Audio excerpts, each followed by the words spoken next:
The first load came in crooked, rattling behind Clara Whitmore's old blue Ford like a pile of bones. It was early June in Clearwater County, Kansas, and the heat had already settled over the gravel roads with a hard, bright glare. The ditches were dry. The wheat stubble shone pale under the sun. Every passing truck left a brown cloud hanging over the road long after it disappeared. Clara turned through the leaning gate of Whitmore Farm with a flatbed trailer stacked 6 feet high with broken fence posts. Some were split from end to end, some were black at the bottom where they had rotted in wet ground. Others were bowed, twisted, or still tangled with rusted staples and strips of barbed wire. Across the road, Earl Hanley stopped beside his mailbox and stared. Clara saw him without turning her head. She eased the trailer beside the old cow barn, killed the engine, and climbed down. Dust clung to her jeans. Her faded cap sat low over her eyes. She pulled on leather gloves, dropped the trailer gate, and began unloading the posts one by one. They landed in the weeds with heavy, hollow thuds. Cedar, hedge, pine, old corner braces, short rails, silvered wood, mud-dark ends, rust stains, splinters sharp enough to cut through gloves. A white pickup slowed on the road. Mrs. Larkin from the feed store leaned toward her windshield, one hand shading her eyes. 2 teenagers in a red Dodge rolled by laughing, then circled back 10 minutes later to look again. By late afternoon, 3 loads had come in, and the yard beside the barn looked like the place where fences went to die. Clara did not explain. She cut away the old wire with bolt cutters. She pulled staples. She stacked the long posts in one row and the short pieces in another. Every few minutes, she knelt, brushed dirt from a cut end, studied the grain, and marked it with chalk. Earl watched from his fence line until the sun dropped low enough to turn his pasture gold. He had been farming longer than Clara had been alive, and he had the wary look of a man watching a storm build in the wrong direction. Whitmore Farm already had enough trouble without importing more of it. The barn roof was patched with mismatched tin. The north fence sagged in 3 places. The old tractor had not moved from the machine shed in almost 2 weeks.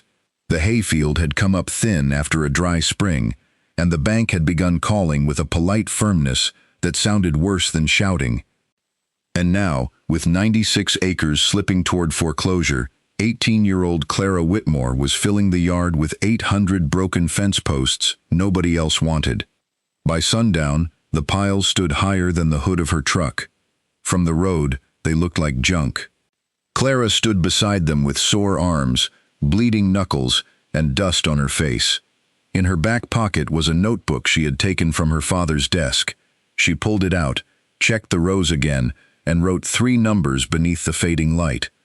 217 cedar, 184 hedge, 96 corner posts. Then she closed the notebook and looked toward the west pasture, where the last of the sun touched the shelter trees her grandfather had planted. The laughter from the road had already faded. The work had not. Whitmore Farm had once been a place people slowed down to admire. There had been straight fences then, a red barn bright enough to stand out against storm clouds, and a hayfield thick enough to ripple when the south wind crossed it. Clara's father, Daniel Whitmore, had kept it that way with broad hands, quiet patience, and the kind of knowledge that did not sound impressive until a man needed it. He knew which low places would flood before the creek rose. He knew when cattle were testing a weak stretch of wire. He knew how to fix a baler with scrap metal, a hammer, and a look that made broken things seem embarrassed to stay broken. Clara had followed him everywhere as a child. She sat on feed sacks in the truck, held flashlights in the machine shed, and learned the difference between good shade and poor drainage before she learned how to write a proper essay. Her father never gave long speeches. He taught by pointing, waiting, and letting her notice. Then, in the last week of August, when Clara was 17, Daniel Whitmore collapsed in the south hayfield. The stroke did not take him completely. That was the mercy people mentioned when they did not know what else to say. It left him alive, but it took the steady right hand, the strong stride, the quick repairs, and the easy authority that had held the farm together. After the hospital, Daniel sat in a chair by the kitchen window and watched the fields he could no longer work. Clara took over before anyone decided whether she should. The farm's problems did not arrive one at a time. They came like weather. The baler bearing cracked. A calf got sick. Fuel prices rose. The hay yield fell. A storm peeled back 2 sheets of barn tin. The tractor began dying whenever it ran hot. The banknote, once uncomfortable but manageable, became dangerous. Mr. Collier from Prairie State Bank came out in April with clean boots and a folder tucked under his arm. He had known Daniel for 20 years. He had bought hay from him once during a drought. He stood in the Whitmore kitchen as if he wished the numbers belonged to someone else. But the numbers were still the numbers. Clara had 90 days to bring in cash or show a believable plan. If not, the bank would recommend selling the West 40. Mr. Collier did not say it cruelly. That almost made it harder.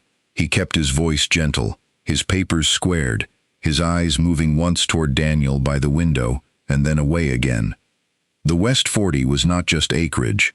It was the shelter belt her grandfather had planted after a dust storm.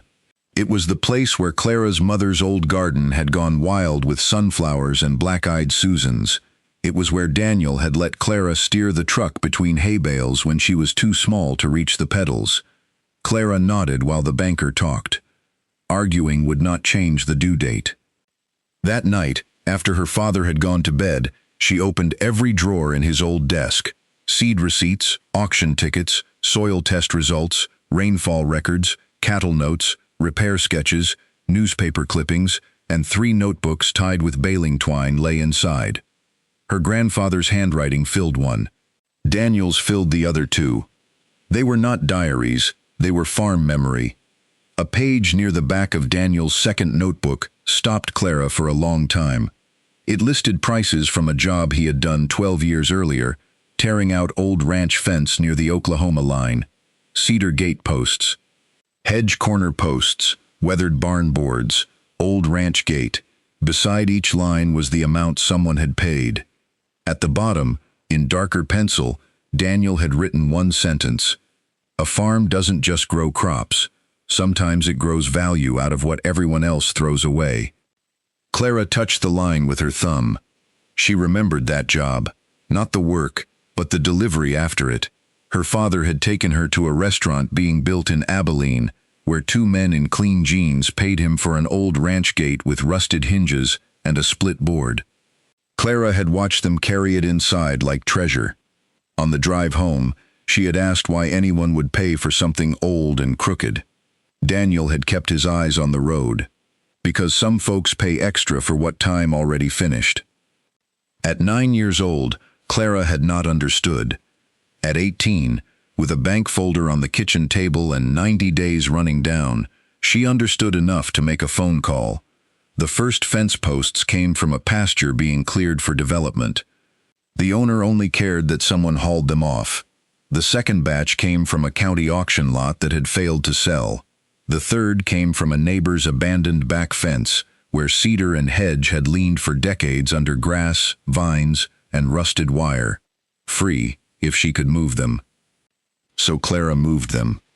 The town saw the hauling. It did not see the notebook. It saw a girl dragging trash home. It did not see a list of buyers copied in pencil, or the way she whispered numbers under her breath at night, trying to turn old wood into one more chance. The jokes began at Miller's Feed and Grain. Clara walked in for mineral blocks 2 days after the last trailer load arrived. The bell above the door rang, and the men by the coffee machine went quiet in that careful country way that meant her name had been in their mouths. Wade Miller kept his eyes on an invoice.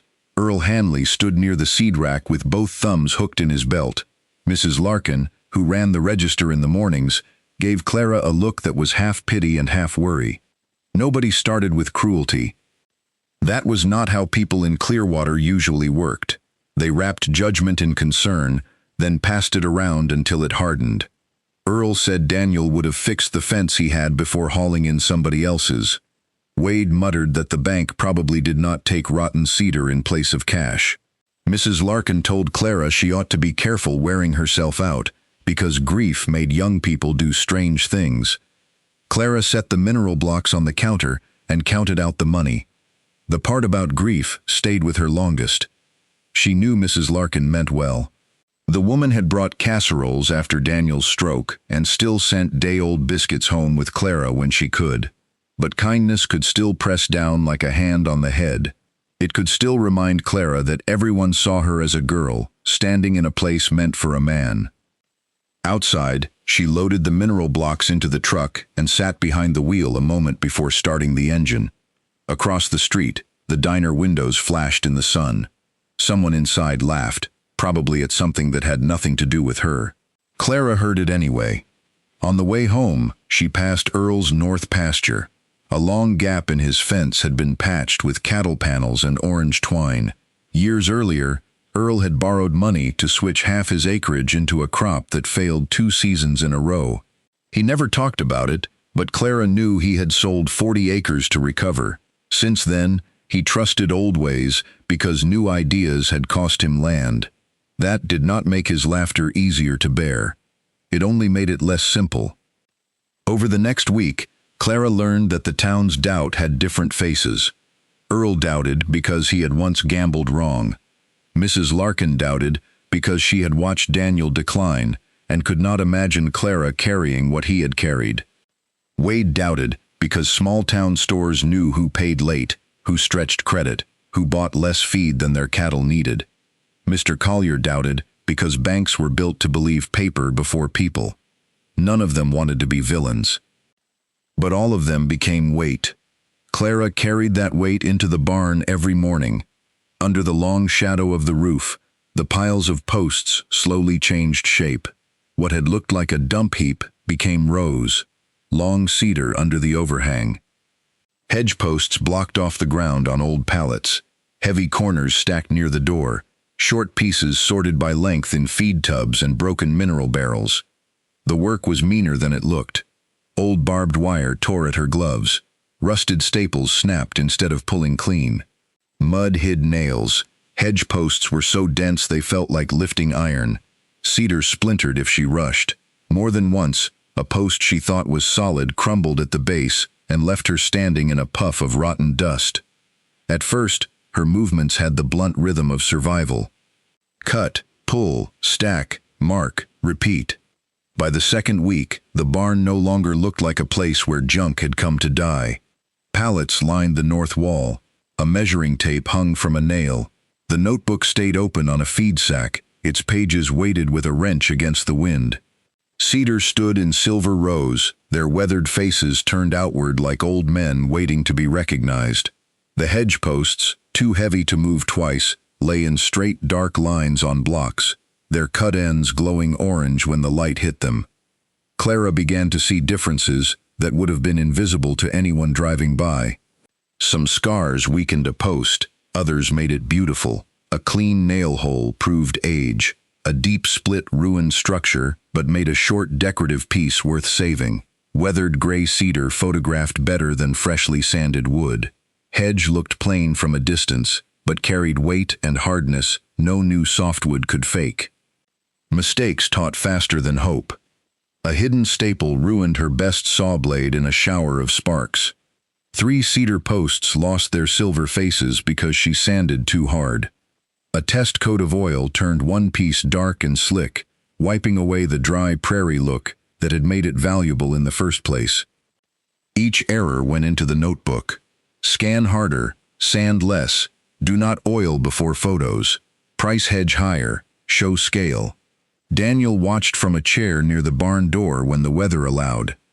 Speech had become effort for him, and the farm seemed too full of things he wanted to say. Still, his eyes followed the rows. Once, when Clara held up a curved cedar post with a smooth gray face and a crown shaped by years of wind, he studied it for a long time. "Pretty," he said. One word. Clara carried it with her for days. She washed 12 of the best cedar posts, stood them against the barn wall, and took pictures with her cracked phone. The first listing was plain and nervous. Reclaimed ranch fence posts. Cedar and hedge, good for rustic projects, pick up only. Nothing happened. For 3 days, The listing sat online like a locked gate. On the fourth day, a woman who owned a wedding venue 2 counties over asked about 12 posts for an outdoor arch. Clara measured, photographed, replied carefully, and waited with her phone beside her plate through supper. The woman said she loved them. Then she disappeared. A man building a backyard pergola wanted 20 posts until he learned he had to haul them himself. A designer from Kansas City offered less than firewood price and asked Clara to deliver for free. A landscaper said the pieces looked too rough. A sign maker asked if she had any without nail holes, which made Clara stare at the phone until she almost laughed. The first person to actually come was a man in a tan SUV who wanted authentic ranch wood for a coffee shop wall. He wore white sneakers and walked through the barn, touching posts with 2 fingers, as if disease might come off them. He selected 8 short cedar pieces, then tried to bargain the price down by half. Clara sold them anyway. The money barely covered diesel, but when his SUV left, there was a small empty space where those posts had been. For the first time, the pile had turned into cash. She wrote the sale in the notebook. 8 cedar shorts, paid cash. Buyer liked gray color, not fresh cuts. The next sale took 9 more days. A woman from a garden club bought 14 short pieces for raised flower beds. Then a local photographer rented 6 posts for a weekend backdrop and returned them with 2 cracked ends, teaching Clara to charge a deposit. A man from a vineyard asked for 30 posts, changed his mind, came back, changed his mind again, and finally bought 10 after his wife saw the photos. The sales were real, but too small. The bank deadline kept moving closer. One night, Clara spread the bills across the kitchen table and lined up the money she had made from the posts. The numbers did not meet. They did not even come close enough to pretend. Rain began after midnight, sudden and hard, hammering the tin roof. Clara went to the barn because staying in the kitchen made the walls feel too near. Water spilled from the eaves and ran through the ruts beside the lane. The first smell rose almost immediately, that deep mineral scent of rain striking dust that had been dry too long. Under it came something sharper and sweeter, the old cedar waking under the water, its red heart giving off a clean, resinous bite Clara had not noticed when the posts were buried in mud and wire. The rows of cedar under the overhang darkened at the edges. The sample pieces outside, the ones she had set near the gate to see how they weathered, drank in the rain until their grain deepened from dusty gray to silver brown. Nail holes turned black. Old scars glowed. The wood looked less like something damaged and more like something revealed. Clara stood in the rain with her cap dripping over her eyes. Maybe the problem was not the posts. Maybe the problem was that she had been photographing them like evidence instead of possibility. The next morning, the sky cleared blue and clean. Before chores, Clara carried the best pieces into the soft light beside the barn. She photographed them wet, dry, stacked, standing, close up, and from the road. She placed a boot beside the hedge posts to show size. She held a tape measure against the cedar. She took pictures of nail holes, curved tops, silver faces, orange hedge cores, and the sample gate she had built from 2 heavy corners and a crossbeam from the barn loft. The new listing did not apologize. Weathered reclaimed ranch posts, hand-sorted on a working Kansas farm, old cedar and hedge osage orange, true prairie patina, ideal for cabin entries, wedding arches, restaurant signs, porch rails, vineyard rows, landscape borders, and western builds. Measured, sorted, ready to load. Then came the calls. Not many, not easy, but different. A restaurant owner asked for pictures of the heavy corners, then said his partner wanted barn beams instead. A cabin builder liked the posts, but had already ordered new lumber. A wedding venue asked for 32 cedar posts, then postponed until spring. A sign maker bought 2 hedge posts and paid a fair price. He told Clara the grain was better than she knew and suggested she call builders working on vacation cabins. So she did. Some hung up. Some never called back. One man told her reclaimed material was a headache, because every piece was different. Another said, different was exactly what rich clients wanted, but he needed quantity, not a handful. Quantity, Clara had. What she did not have was proof that an 18-year-old girl with a half-broken farm could deliver it. The bank sent another notice. Mr. Collier came by again, this time in shirt sleeves, looking tired before he even stepped out of the car. He walked the yard with Clara while she showed him the sorted posts, the small sales, the inquiries. He listened. He did not dismiss her. But when he looked at the figures, his face settled into the expression of a man who wished effort counted as currency. He told her the bank needed a payment within 30 days. Not potential, not interest, payment. After he left, Clara found her father in the barn, sitting beside the rows of cedar. He had the bank notice in his good hand. She had not meant for him to see it. For a moment, neither of them moved. Then Daniel reached for the notebook and tapped the page where she had listed the calls. His finger landed on the words cabin builders. Clara looked at the page. There were 6 names she had not called yet because they were farther away, outside the easy circle of the county. Men with websites showing lodge porches, stone fireplaces, and artificial rustic beams made to look old. She called all 6 before supper. 5 led nowhere. The 6th was Royce Bennett. He did not answer the first time, or the second. On the 3rd try, 2 days later, a rough voice said Bennett Construction over the sound of machinery. Clara explained too quickly. Reclaimed cedar, hedge posts, sorted, hundreds available, weathered, measured, ready to load. There was a pause long enough for her to regret calling. Then Royce asked for pictures. She sent 27. Nothing came back that day. Or the next. On the 3rd evening, while Clara was feeding the remaining cows under a sky turning purple with heat, her phone rang. Royce Bennett owned a small construction company working on a cabin retreat outside Cottonwood Falls. The client wanted a western entrance, porch rails, signposts, and decorative fencing before a soft opening in 3 weeks. Their supplier had sent new lumber that looked too clean. Artificial distressing looked fake. They needed real material, and they needed enough of it. Royce asked if Clara truly had hundreds of old ranch posts sorted by size and type. Clara looked toward the barn, where weeks of labor stood in rows. Yes, she said. He asked if he could come see them the next morning. The next morning arrived too bright. Clara was in the barn before sunrise, sweeping the aisle, straightening rows that were already straight, checking chalk marks, and wiping dust from the cut ends. A price sheet lay on the hood of the tractor. The coffee can full of pulled staples and nails sat nearby, proof of the work already done. She had rejected weak posts, separated questionable pieces, and lined the best cedar where morning light would hit it first. Daniel insisted on coming outside. He moved slowly down the lane with his cane, each step deliberate. Clara started to help, but he waved her off with the same stubborn tilt of his chin she had inherited. He settled into a chair near the barn door, breathing hard but watching.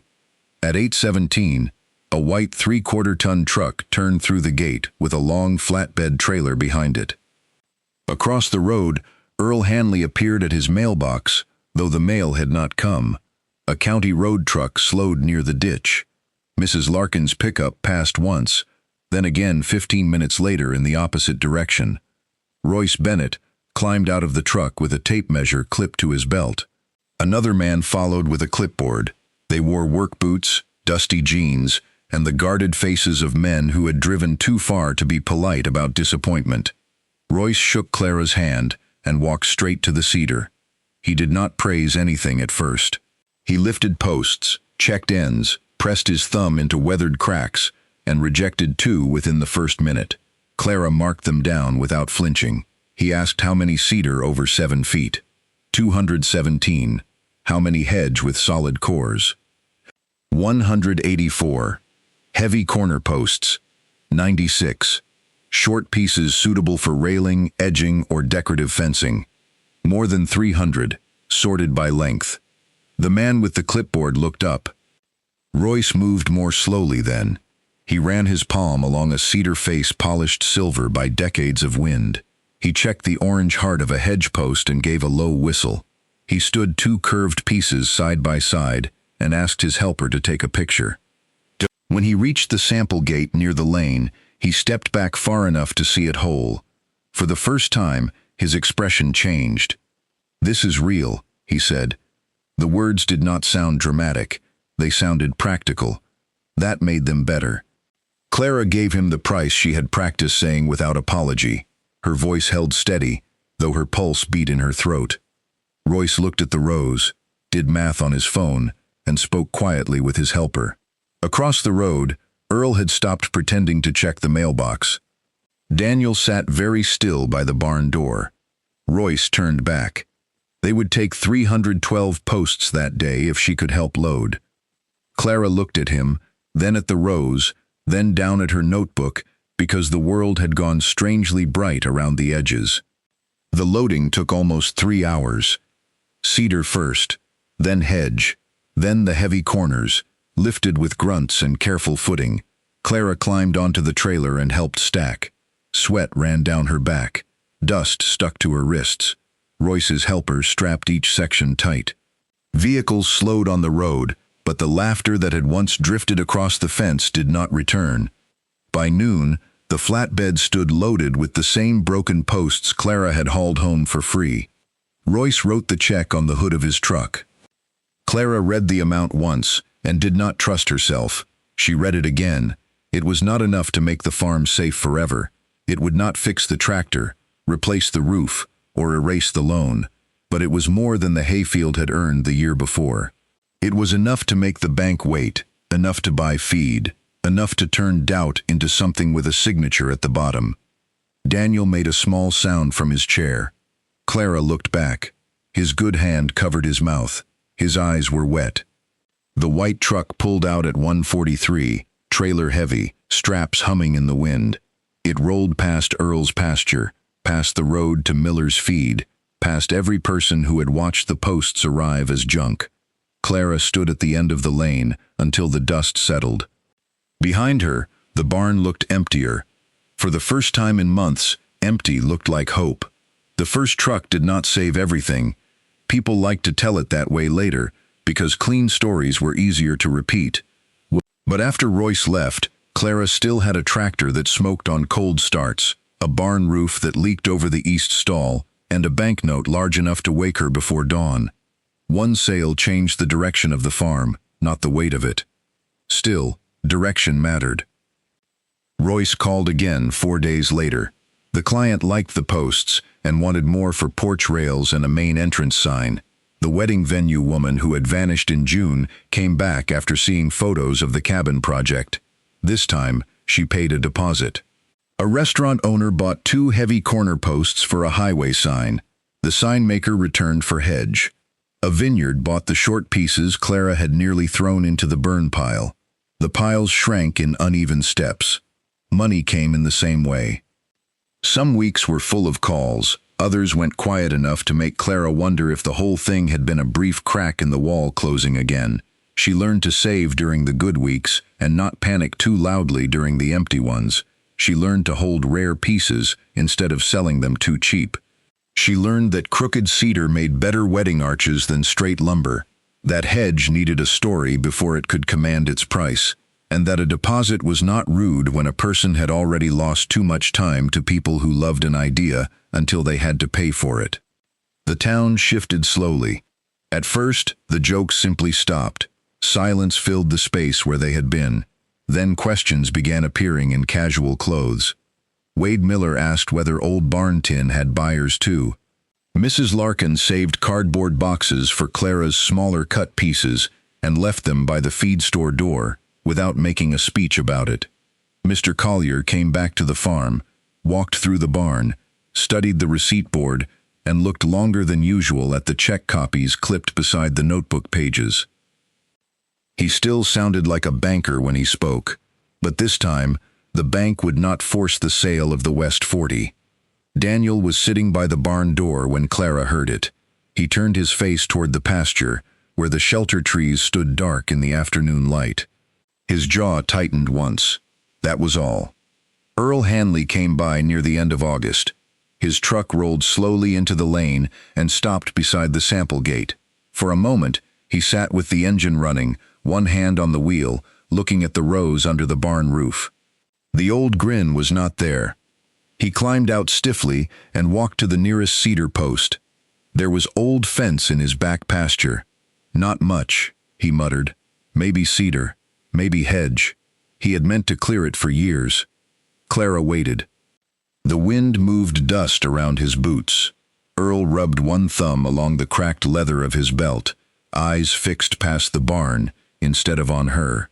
For a while, the only sound was the loose tin ticking in the heat. Years back, he had sold land after betting wrong on a season he thought he understood. The words came out uneven, dragged up more than offered. He still did not look at Clara when he added that he did not like watching young people wager the places their fathers had left behind. It was not an apology, but it was the first honest thing he had said to her all summer. The next morning, Clara drove to his back pasture. Earl's old posts were half buried in grass and bindweed, silvered by age, some too far gone, some worth saving. He helped her load the first trailer, moving slower than he once had, but still knowing how to lift without wasting strength. When Clara tried to pay him for the good ones, he shook his head. "Just don't sell them cheap," he said. By October, Whitmore Farm no longer looked like a junkyard. It looked weathered, busy, and alive in a way Clara had almost forgotten a place could look. The old barn had become a sorting shed. The sample gate by the lane had become an advertisement. The rusted wire pile was gone to scrap. Rejected posts lined the muddy path to the barn. A repaired section of north fence stood tight and straight, where cattle had been pushing through since spring. The West 40 remained. On the first cold morning of November, Clara set 2 cedar posts at the entrance of Whitmore Farm. They were not the cleanest posts she had saved. One had a split near the base and 3 old nail holes down one side. The other leaned slightly no matter how carefully she tamped the gravel around it. Earl had passed over both when she hauled from his back pasture, saying they were too scarred for anything useful. But when the sign-maker's crossbeam went up between them, the scars changed. Whitmore Farm Est, 1919. The letters sat dark against weathered wood. Daniel came down the lane with his cane, stopping once to catch his breath. Clara reached for him, and he waved her off. At the sign, he stood for a long time, with the pale morning light on his face. Then he lifted his good hand and rested it against the cedar post. He said nothing. Clara stood beside him and said nothing too. Across the road, Earl's truck slowed near the mailbox. Clara expected, for one old second, the shake of his head. Instead, Earl looked at the new entrance, touched 2 fingers to the brim of his cap, and drove on. Behind the sign, the barn still needed paint. The tractor still coughed smoke when the engine was cold. Orange tape still marked 2 weak spots in the fence. Inside the kitchen, the bank folder had not disappeared. But the West 40 was still there. The shelter trees held their line against the wind. Beyond them, in the rough patch where her mother's garden had once been, a few black-eyed Susans still lifted their dark centers above the frost-browned grass, stubborn and bright in the cold. Daniel's notebook lay open on the kitchen table. In the barn, a few rows of cedar and hedge waited for the next buyer. And at the road, holding the Whitmore name above the gravel lane, stood 2 broken fence posts nobody had wanted.